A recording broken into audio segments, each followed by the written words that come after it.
Buenas noches! Tudo bem, meus amores?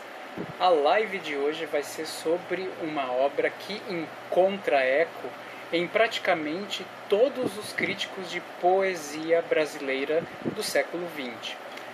É o livro de poemas A Rosa do Povo, do escritor mineiro Carlos Drummond de Andrade. Primeiramente, eu vou mostrar para vocês, eu tenho a coletânea poética do Drummond. Aqui estão os 23 livros de poesia que ele lançou em um único volume. Tudo bem que a fonte, que a letra é desse tamanho, mas aqui estão, então, todos os livros de poemas do Carlos Drummond de Andrade. Então, vamos chegar ali a Rosa do Povo. Foi um livro escrito entre 1943 e 1945. O que estava acontecendo nessa época em âmbito mundial? A parte final é da Segunda Guerra Mundial, quando os alemães estavam sendo rechaçados pelos russos, pelos soviéticos, né? E aí a Segunda Guerra estava se encaminhando para o fim. Pois bem, e Carlos Drummond de Andrade, como foi sempre um homem muito atento ao seu tempo, ele trouxe todo esse sentimento de desprezo, todo esse sentimento de melancolia e também de pessimismo para a arte poética. Então surge, de 1943 até 1945, ele produz o livro A Rosa do Povo, que se constitui de 55 poemas, sendo, portanto, o livro mais longo de poesias do Carlos Drummond de Andrade. Também é um livro que tem poemas bastante extensos, ou seja, não é nada muito curtinho, não tem forma fixa, portanto, os versos são brancos em sua maioria, ou seja, não tem rima, mas cada verso e cada estrofe concentra uma parcela significativa daquela realidade de então. Realidade essa que não é de forma alguma anacrônica, ou seja, fora de moda, muito pelo contrário, né? Drummond fala nesse livro não só sobre os horrores da Segunda Guerra Mundial, mas também sobre temas universais, como dor, perda, medo, e também fala sobre a arte poética em si. Aí eu vou ler alguns poemas desse livro, né? E aí vocês vão fazer as suas observações e também as suas percepções. Pois bem, primeiramente vamos atentar para o título desse livro, Rosa do Povo. O que significa a Rosa do Povo? A rosa é o quê? Ela é uma figura simbólica bastante cara à arte poética, porque a rosa encerra dois princípios básicos: princípio da beleza e da efemeridade, ou seja, algo que dura pouco. Portanto, a Rosa do Povo é o quê? Aquela arte bela para o consumo geral das massas, mas que é efêmera, ou seja, de curta duração, porque o Drummond pensou que tal livro seria estigmatizado, né, pelo tempo, né, em que ele foi concebido, mas não, esse livro tornou-se de certa forma atemporal. Mas claro que é muito importante nós sentirmos, né, o que o Drummond estava percebendo naquela época. Sempre a minha canequinha que os meus alunos me deram, muita honra, muita saudade também de uma sala de aula de fato. Por causa da pandemia, né, estamos todos à distância, infelizmente. Então, eu vou mostrar para vocês a capa da Rosa do Povo, a capa original que tem aqui, ó. Essa é a primeira edição e essa é a última edição de A Rosa do Povo. Vocês estão vendo ali a lista dos 55 poemas, os quais eu mencionei, né? Então, muitos estudiosos dizem, portanto, que A Rosa do Povo é o livro mais politizado do Drummond, né? Embora antes ele tenha já feito muita coisa em termos políticos, como aquele famoso poema José, e também no livro Sentimento do Mundo, o Drummond acrescenta, né, a esse tema social, ele acrescenta 2 ingredientes: desencanto e pessimismo, né? Mas não é aquele pessimismo de Schopenhauer e também de Machado de Assis. Ele é um pessimismo que move uma certa militância, porque o Drummond, né, durante alguns anos, ele foi integrante do PCB, Partido Comunista Brasileiro, mas ele se desencantou por causa dos regimes totalitários que foram observados em muitos países comunistas. Pois bem, o Drummond então vai falar desse livro, vai falar nesse livro de dor e guerra. Vamos ao primeiro poema. Claro que eu não vou ler todo, né? Porque olha o tamanho do primeiro poema. Não é qualquer coisa, mas esse livro ele pode ser encontrado quase que na íntegra na internet. Vou ler a primeira estrofe do primeiro poema, Consideração do Poema. Então, esse poema que eu vou ler a primeira estrofe, ele é um metapoema. O que significa um metapoema? Ele é um poema que fala sobre a arte de fazer poemas. Ele é um poema que fala de poesia também. Como é que se comporta o poeta? Como é que se constitui a arte poética? Então isso que é o uso da poesia para ela falar de si mesma, isso se chama metapoesia, porque meta em grego quer dizer acima de. Então vamos lá. Não rimarei a palavra sono com a incorrespondente palavra outono. Rimarei com a palavra carne, ou qualquer outra, que todas me convêm. As palavras não nascem amarradas, elas saltam, se beijam, se dissolvem. No céu livre, por vezes, um desenho. São puras, largas, autênticas, indevassáveis. Então, Drummond aqui faz uma crítica a quê, principalmente? Aquela forma de fazer poética que só se preocupa com a rima. Mas ele não. Ele está mais interessado no conteúdo que as palavras podem estabelecer dentro de um poema. Mesmo que na forma sonora elas não combinem. Mas só que elas vão combinar, né, em quê? Na forma intelectiva, ou seja, na forma mental.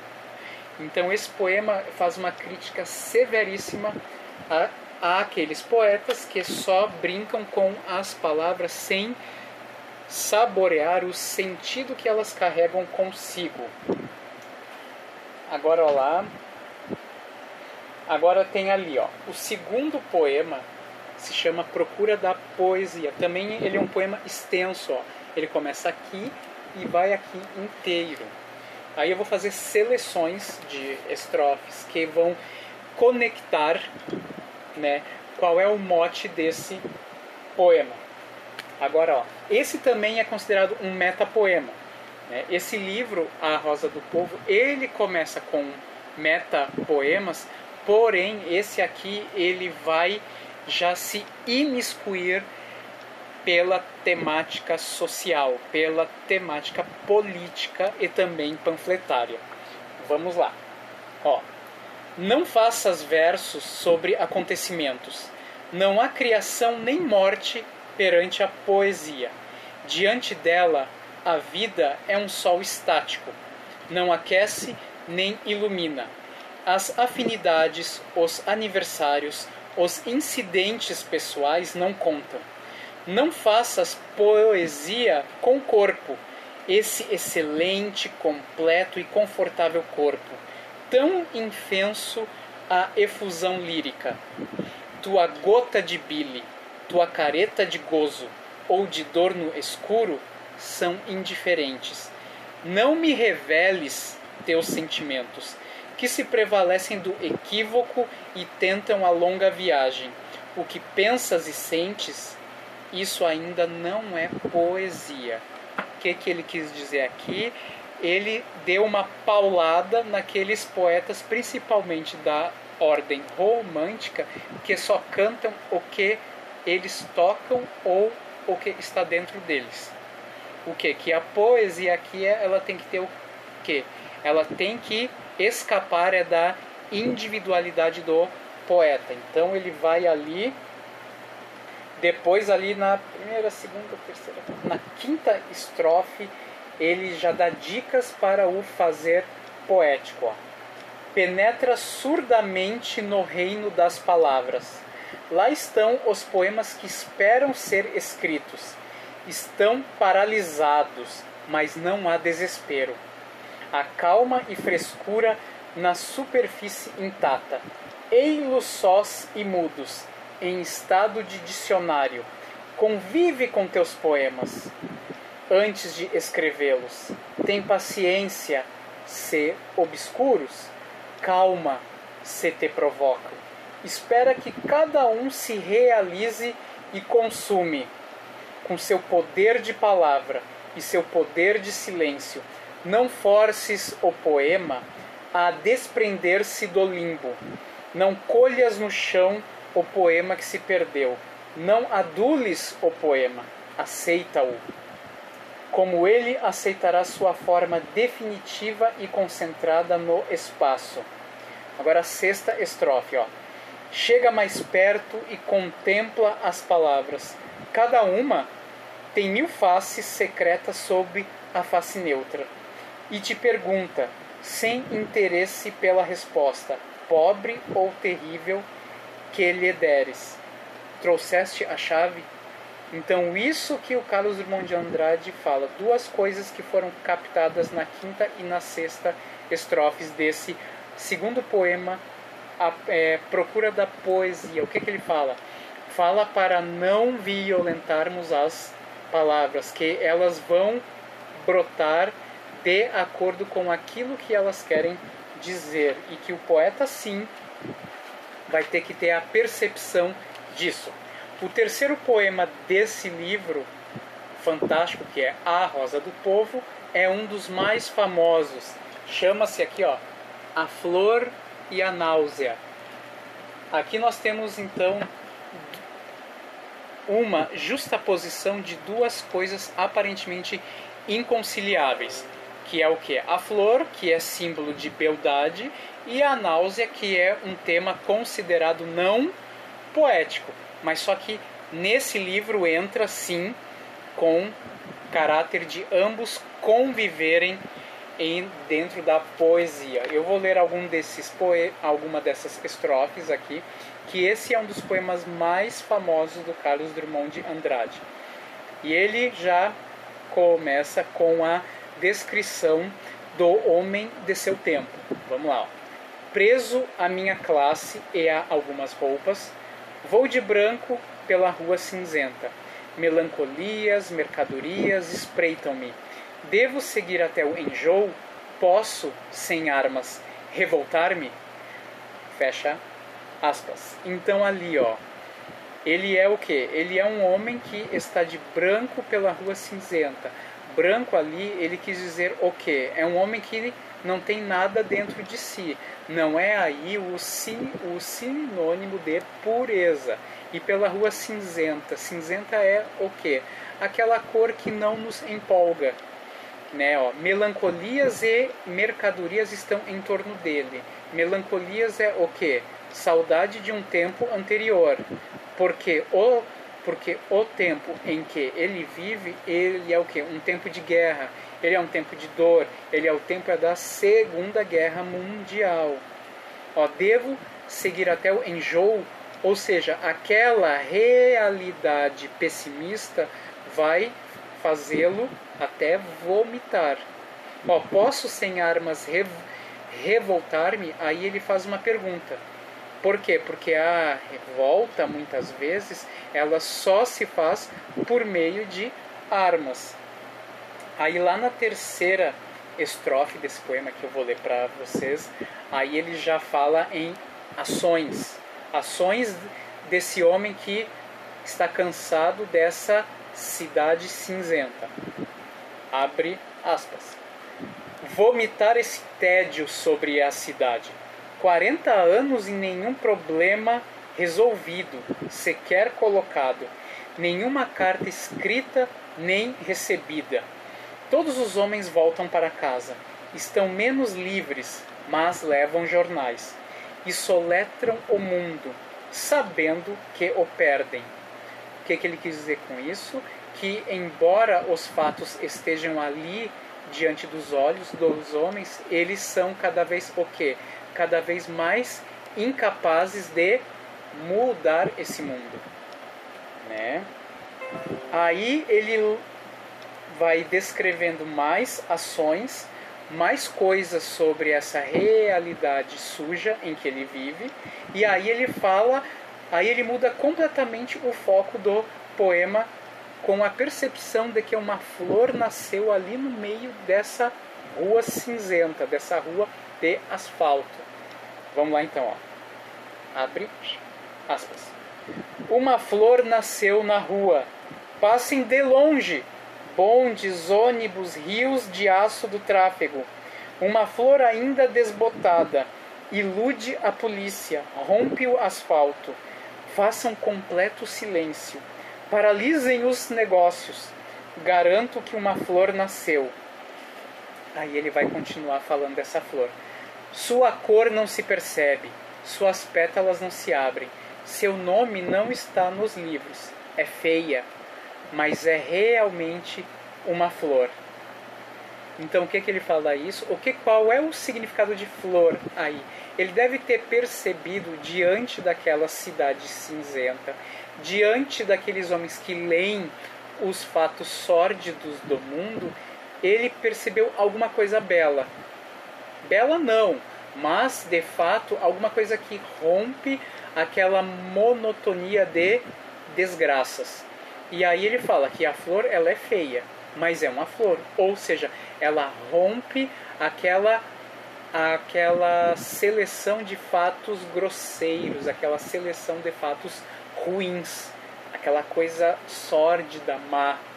Aí ele arremata esse poema. Sento-me no chão da capital do país às 5 horas da tarde e lentamente passo a mão nessa forma insegura, a flor, né, que é a forma insegura. Do lado das montanhas, nuvens maciças avolumam-se.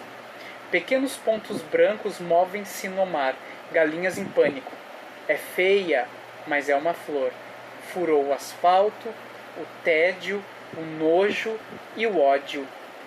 Vocês estão vendo que poema pauleira, que poema forte, maravilhoso.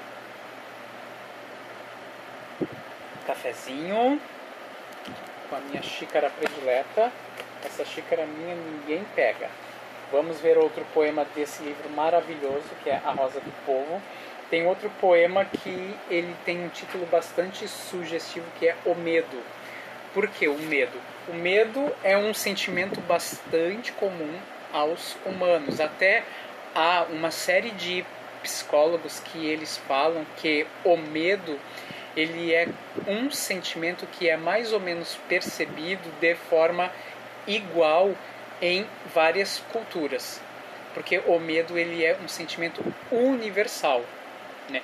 Nem o amor é, mas o medo sim, ele é um sentimento quase que universal. Poema fabuloso, o William falou, com certeza. Agora esse então é muito bonito, ó. Bonito e triste, né? Porque o Drummond, de forma didática, ele encara o ser humano de 3 formas de acordo com as fases do espírito dele. Às vezes ele encara o homem como algo maior do que o mundo, aí ele se dedica aos sentimentos humanos, como se o homem fosse um grande universo. Às vezes ele acha que o homem e o mundo estão em equilíbrio, ou seja, eles têm o mesmo tamanho, ou seja, o homem é tão importante quanto a percepção do mundo. E o caso desse livro, que é que o homem ele é menor do que o mundo, ou seja, que o mundo esmaga o homem, como é o caso dos poemas da Rosa do Povo. Então vamos ler algumas estrofes do poema O Medo, dedicado a Antônio Cândido, um dos mais importantes críticos de literatura do Brasil. Abre aspas. Em verdade, temos medo.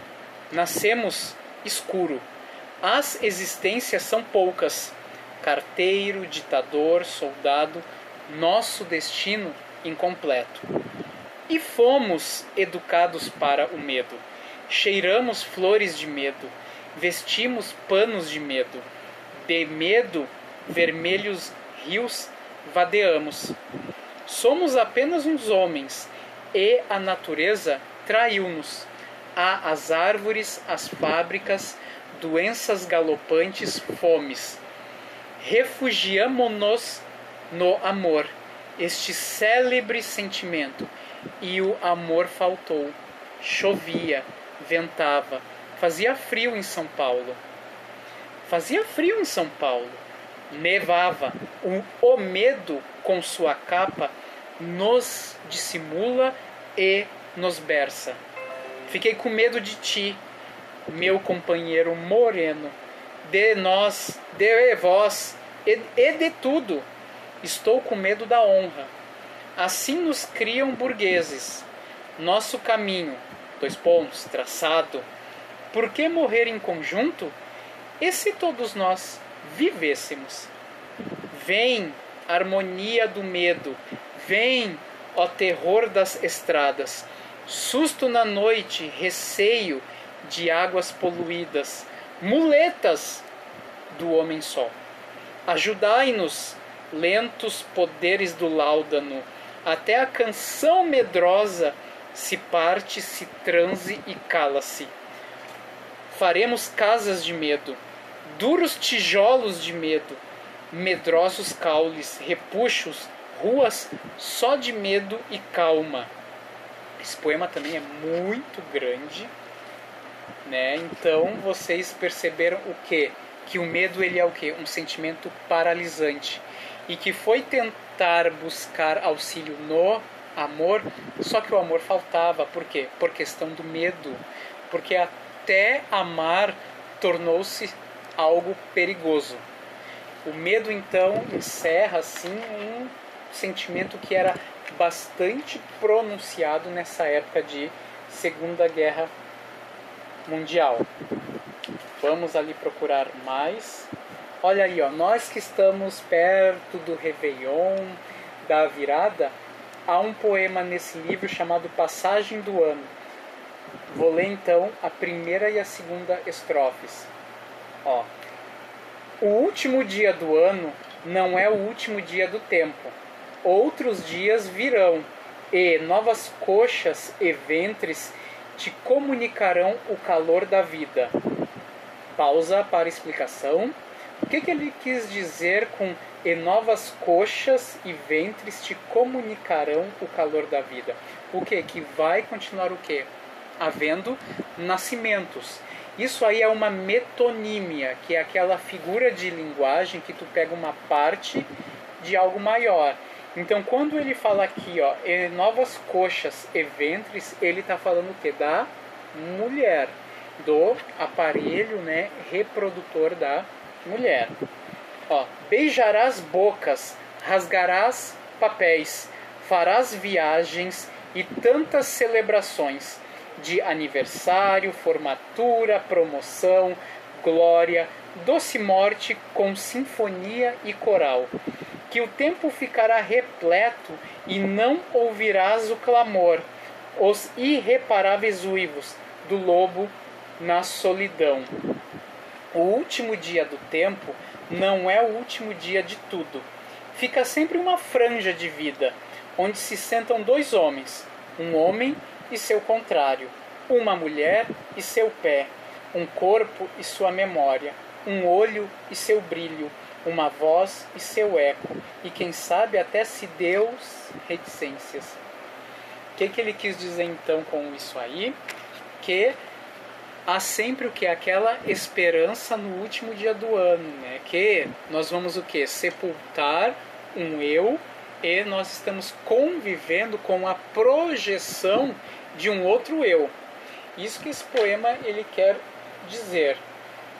Né? Vamos ler mais um, porque os poemas desse livro são imensos. Tem um chamado áporo. Áporo, essa palavra é uma palavra de origem grega, como quase tudo que é assim, né, fantástico, bonito, né, o áporo. E esse áporo dá para eu ler inteiro, porque ele só tem 4 estrofes e ele é quase um soneto, quer dizer, ele tem a forma de soneto, né? Então, o que significa a palavra áporo? Vamos à etimologia dela. Áporo é uma palavra de origem grega que significa sem saída. Ou seja, é um problema de difícil resolução. Vamos então à leitura do soneto áporo. Um inseto cava. Cava sem alarme, perfurando a terra sem achar escape. Que fazer, exausto, em país bloqueado, em lance de noite, raiz e minério? Eis que o labirinto, ó razão mistério, presto se desata, em verde sozinha, ante-euclidiana, uma orquídea forma-se. Olha só, ele novamente com aquela percepção de flor como sinônimo de rompimento de uma ordem acachapante, ou seja, que esmaga o cidadão. Lembrando, né, que esse livro ele foi escrito sob a égide da Segunda Guerra Mundial, portanto, uma época de medo e de pessimismo absoluto e irrestrito, né, gente? Então, a gente tem que ter essa percepção ali. Então, o que esse poema ele pode ser analisado? Ele é um exemplo de dialética. O que é dialética? Também é uma palavra de origem grega, porque ele começa com uma tese, depois ele nega essa tese e, por fim, ele mostra uma síntese. Então, dialética é o quê? É o movimento de confrontação de uma ideia com a sua opositora que vai produzir uma conclusão, né? Então, é a convivência paradoxal de duas ideias que vão se confrontar tanto até que surja uma luz, até que surja uma conclusão. O professor Gilmar também é filosofia, pensando que... Então vamos lá. Por que é uma confronto de duas teses? Vamos ali, ó. Um inseto cava sem assim destaque, sem precisar ficar fazendo alarde. Só que aí ele vai cavando, e aí depois ele mostra o quê? Que ele já está exausto e ele está em um país bloqueado. O que é um país bloqueado? Em que época política o Brasil se encontrava? Na ditadura Vargas, que, embora tivesse trazido um surto desenvolvimentista ao nosso país, castrou todas as liberdades individuais. Portanto, ali ele começa um inseto, ele é quem? Somos nós. Somos nós, cidadãos sem força alguma. Só que aí ele está exausto. Por quê? Porque não há mais o que cavar, não há mais o que procurar, não há mais o que pensar. Só que aí surge uma conclusão desses dois movimentos contrários, né? Por que ele chama a orquídea de anti-euclidiana? também a gente vai ter que voltar à Grécia Antiga, porque é ante-Euclides, Euclides de Alexandria, que é o criador da geometria, contra todas as leis da geometria, ou seja, todas as leis das formas perfeitas, né? É daquilo que se espera, é daquilo que tenha simetria. Então, uma orquídea anti-euclidiana é o quê? Uma orquídea feia pra dedéu, mas ela rompeu aquele momento de marasmo, aquele momento de opressão. Então as flores são sempre o quê?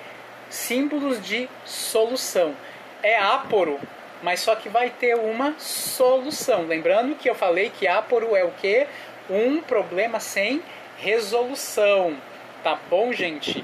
Acho que eu vou ler mais um poema, porque o vídeo já deve estar imenso, porque eu começo a fazer minhas lives e eu me perco na hora, porque é muito gostoso falar de poesia. Gente, eu falaria 10 horas de poesia, né? Só que aí o celular também vai ficar sem bateria, porque eu estou gravando direto do telefone, tá, gente? Eu faço tudo assim, ó, de cabeça. Vamos lá. Esse poema que eu li quando eu estava na 8ª série, que hoje é o 9º ano. Esse poema se chama Morte do Leiteiro. Esse poema também ele tem um caráter metonímico, porque leiteiro aqui está representando todas aquelas profissões que madrugam e que servem à população sem que as pessoas percebam o seu grau de importância. Leiteiro, lixeiro, todas essas profissões que varam à noite e sofrem o quê? Com o desdém social, com o desdém da população. Olá, então vamos ler algumas estrofes de Morte do Leiteiro e interpretá-la sob a luz crítica. Abre aspas. Há pouco leite no país, é preciso entregá-lo cedo. Há muita sede no país, é preciso entregá-lo cedo. Há no país uma legenda, que ladrão se mata com tiro. Então o moço, que é leiteiro, de madrugada com sua lata, sai correndo e distribuindo leite bom para gente ruim. Sua lata, suas garrafas e seus sapatos de borracha vão dizendo aos homens no sono que alguém acordou cedinho e veio do último subúrbio trazer o leite mais frio e mais alvo da melhor vaca para todos criarem força na luta brava da cidade. Aí eu vou dar um pulo, porque esse leiteiro que ele foi descrito aí, né, que ele é um cara que mora lá no subúrbio, que ele acorda de madrugada, que ele vai trazer leite para tudo quanto é tipo de gente, ele vai sofrer um revés. E ali diz algo que parece que até hoje está em voga, né?